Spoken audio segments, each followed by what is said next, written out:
So I'd like to share with you today a bit of a bold idea. Might seem a little bit unorthodox, a little bit outside the box, a little bit atypical.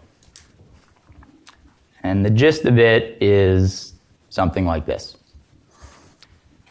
If you want to change your life and career for the better, the best thing that you can possibly do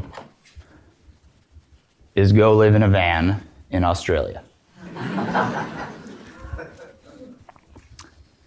hear some chuckles. I recognize it's a bit of a bold claim.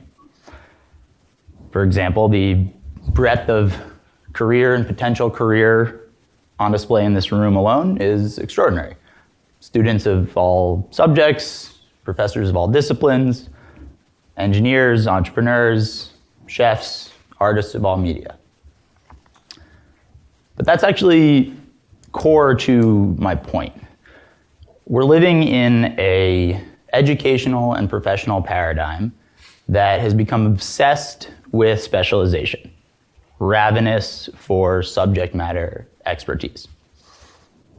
And at the same time, every company out there stresses culture and people above everything else.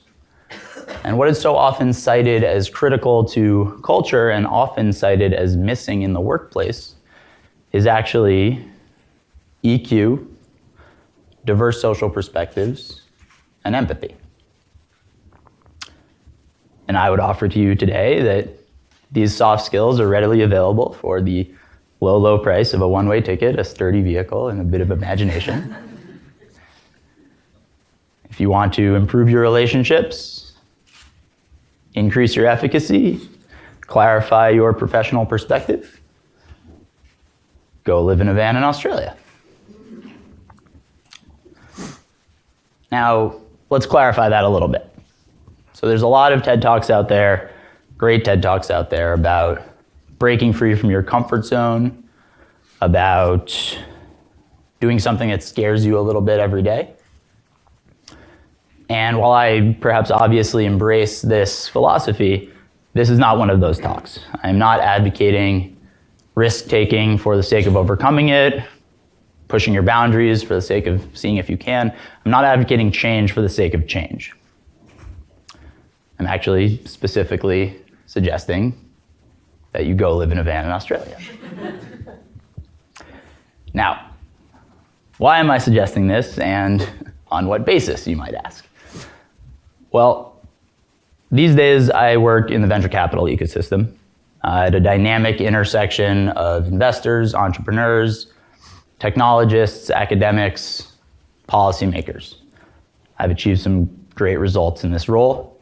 And for a 31-year-old guy, I've got a pretty decent LinkedIn profile.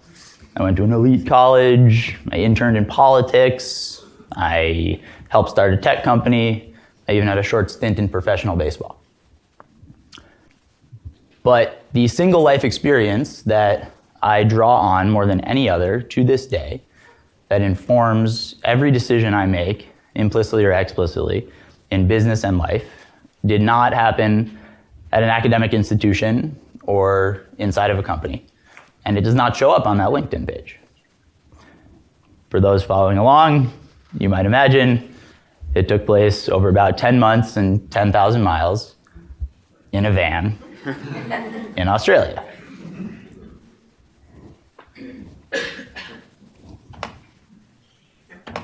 Oh, yeah, that clicker's not working. Okay. One more. Perfect. And I've thought a lot about that. I've thought a lot about what is it about this particular life experience that is so enduringly impactful through every phase of the great game of life.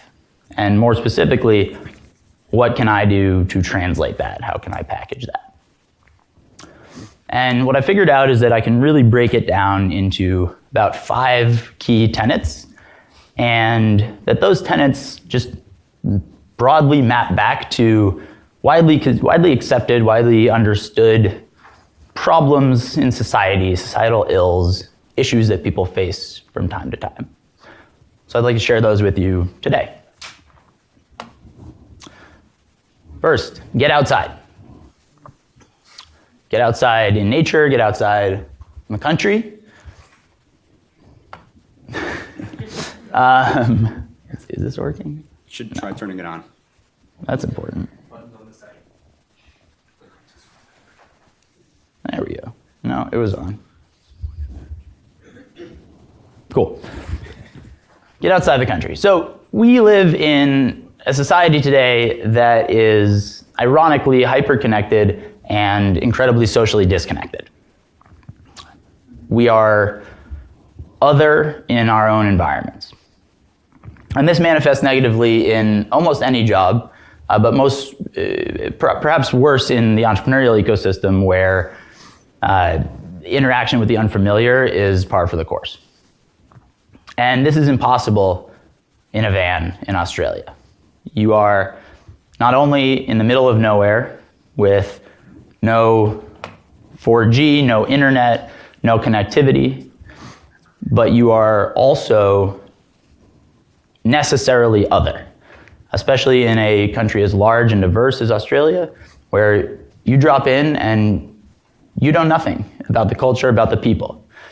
This is a forcing function that pushes you outside of your comfort zone, and really, if you want to succeed, it forces you to transcend that social anxiety, deeply connect authentically with other people in order to achieve your goals and be successful. Get simple. So this is not a novel concept. You can find it in Eastern philosophy anywhere you want, Buddhism to Marie Kondo. But we live in a society that is all about things, consumerism. You need this to be happy. At the same time, we're pushed professionally to specialize. And at the same time, we're pushed back in the other direction in our daily lives to have more done for us and do less. We dull our senses. We let go of the need for ingenuity. You can't bring your Alexa to the van in Australia. The van requires that you relinquish attachment, that you identify the things in your life that really matter, that have high utility, and embrace simplicity.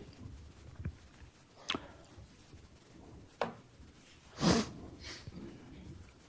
little bit of fishing line, a pocket knife, a hat, sunglasses.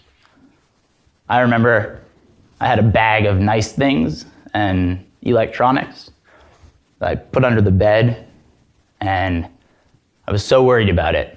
I was going to get stolen. Was I going to lose it? What was I going to do without all these things? About 4 months after it got stolen, I realized that it had gotten stolen, and I realized I didn't really need that stuff. And that kind of perspective you can bring back home. When you're able to survive in a confined space, limited resources, and really achieve and have a lot of fun, meet a lot of people, come back home, can see what you really need, what really drives value for you. Get dirty. So, in the same way that society tells us that we need things to be happy, it also tells us that we need status to be successful. We're constantly comparing ourselves to people who have more and look better. Now, this is not good for the soul. And that's actually supported by data that dissatisfaction and the culture of comparison is on the rise. It promotes people doing things for the wrong reasons, not because they really want to do something, but because they think they'll get more and be happy or be better than the next person. So, in a smelly, cramped van without a shower, there's obviously aesthetic value to relinquishing those attachments, to being clean and looking good for yourself. But what I think really opens up in terms of value is not how you feel when you look in the mirror, but how you feel when you get out of that van and see how others interact with you. When you're dirty and nomadic, you don't get the benefit of the doubt. Most people approach you with caution, if they approach you at all, more often with disdain. And this offers a really unique opportunity for people like most of us in this room who get the benefit of the doubt a lot. Wear the nice clothes. It allows you to see how much of who you are and how you present is based on that image. And when that image is stripped away, it forces you to refine that presentation, figure out how to connect with people, and truly convey who you are, what you mean, and why you're doing what you're doing, without all the trappings of success and nice haircut and nice suit. And again, that maps back to the professional context in a very, very real way, where, if I come up to you, maybe I don't look like this, but now I can share with you. I can connect with you. And hopefully we can come to a mutually agreeable solution. We can skip that slide. Get moving. So, the van is not just a small, cramped, confined space. It has wheels for a reason. And that reason is to mandate change of scenery and incessant novelty. So today's specialized world, repetition is the key to success. 10,000 hours to become proficient, right? But it can also be a prison of perspective.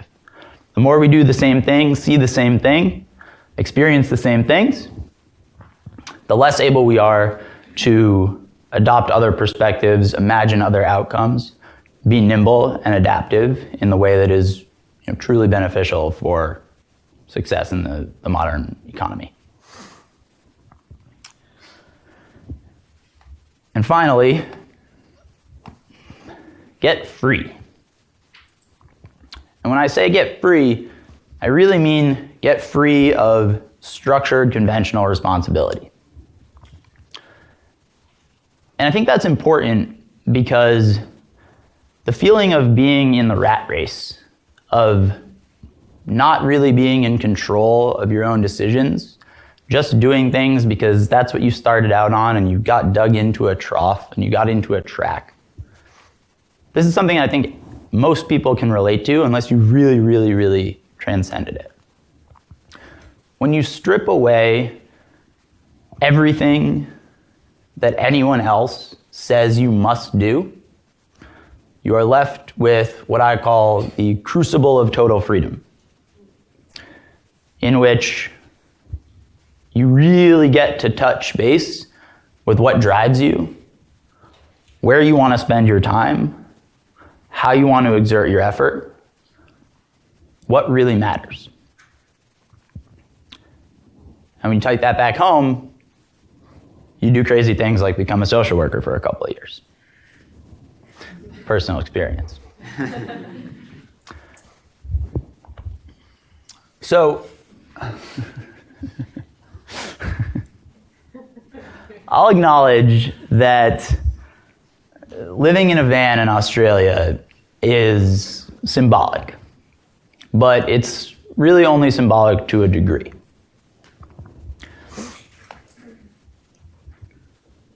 These tenets are important, and you can find them in other places.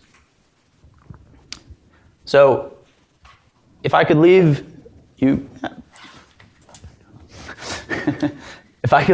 with two messages today, it would be these. For the younger people in the room, there is no right path. It's often the long and winding road that actually leads to a more holistically fulfilling terminus. And for everyone else, I would say take a moment and examine your life and figure out where you could use a little bit more nature, a little bit more disconnectivity. What could you get rid of? What doesn't serve you anymore? Where could you get a little dirty? Where could you strip down your ego? Take a step back from the image that you present Could you get outside a little bit? Could you change your scenery? Could you meet new people? And how can you really take a step back and look and examine what really matters to me? Am I just doing this job because it's the job I have? Or is it the one that really lights me up? And then make the small changes to empower that.